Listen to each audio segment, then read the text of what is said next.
పర్వదినం ఈరోజు సంతోష్ నగర్ వెంకటేశ్వర స్వామి దేవస్థానంలో నేను ఈరోజు ఫౌండర్ ట్రస్టీగా చైర్మన్గా బాధ్యతలు endowment commissioner assistant commissioner AC Shekhar గారు మిగతా బృందం ఇన్స్పెక్టర్లు మరి మా తోటి ఫౌండర్ ట్రస్టీస్ యుగంధర్ రెడ్డి గారు నరసింగరావు గారు ముగ్గురం కలిసి ఈ టెంపుల్ని అభివృద్ధి చేస్తున్నాము. అందులో ఎవ్రీ 4 yearsకి ఒక్కొక్కరికి ఒక టర్మ్ వస్తుంది.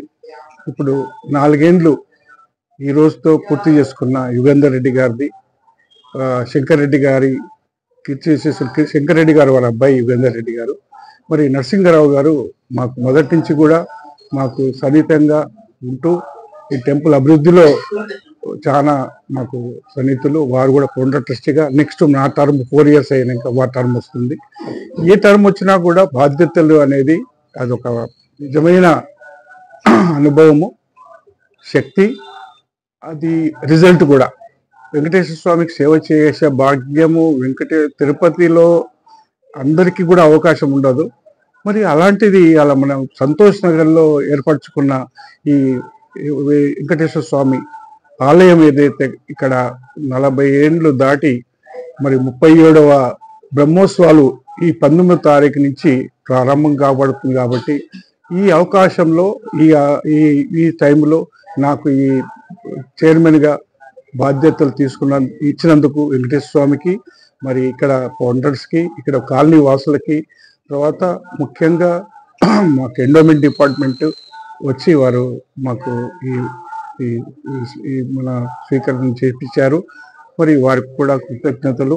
మరి ఈ కార్యక్రమం ఈ బాధ్యత తీసుకున్నందుకు నేను నా సాయశక్తుల ఇప్పటి వరకు ఎన్నో కార్యక్రమాలు టెంపుల్లో డెవలప్మెంట్ చేశాము అందరం కలిసి.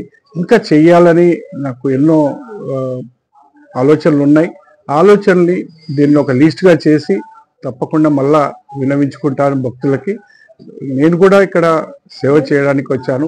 చైర్మన్ గా బాధ్యతలు ఇవ్వడం జరిగింది, తీసుకోవడం జరిగింది. కానీ చైర్మన్ గా బాధ్యతలు అంటే దాన్ని రిజల్ట్ రూపంగా చూపిస్తాను అనే నమ్మకం నాకుంది. ఆ నమ్మకం వెంకటేశ్వర స్వామి ఇచ్చిందే, నేను తీసుకున్నది కాదు. అభయ ఆంజనేయ స్వామి ఉన్నారు. అట్లనే ఇక్కడ శ్రీరాముడిది స్తూపం ఉంది. ఇక్కడ చాలా పవిత్రమైన ఒక భక్తురాలు ఆమె చేపించింది. మరి ఇక్కడ కళ్యాణ మంటపం ఉంది. కళ్యాణ మంటపంలో కూడా కళ్యాణం చేసుకోవచ్చు. ఇక్కడ దేవుడి కళ్యాణంలో దేవుడి కళ్యాణాలు, దేవుడి కార్యక్రమాలు అన్ని జరుగుతున్నాయి. మరి ఈ టెంపుల్ అనుకోకుండా అభివృద్ధి చాలా గ్రాండ్గా జరిగింది. భక్తులు ఎంతో మంది భక్తులు ఇదివరకు మేము కళ్యాణం మెయిన్ రోడ్ మీద పెడితే 5,000 మంది వచ్చేవారు. వైకుంఠ ఏకాదశికి అయితే అక్కడ ఆర్చ్ దగ్గర నుంచి లోపలికి రాత్రి 3 గంటలకు స్టార్ట్ అవుతే మళ్ళీ తెల్లారి ఈవినింగ్ నైట్ 12 o'clock వరకు భక్తులు వస్తుంటారు. అలాంటి ఇక్కడ శక్తి పవర్ ఆ వెంకటేశ్వర స్వామిలో ఉంది. తిరుపతి తర్వాత సంతోష్ నగర్ వెంకటేశ్వర స్వామి అని అందరూ భావిస్తారు. ఆ కోరికలను కోరినోళ్ళు తప్పకుండా స్వామి తీరుస్తాడు. మరి ఆ అనుభవంతోనే ఈరోజు ఇంత ఈ పవర్ఫుల్ టెంపుల్లో మళ్ళా నేను బాధ్యత తీసుకోవడం జరిగింది.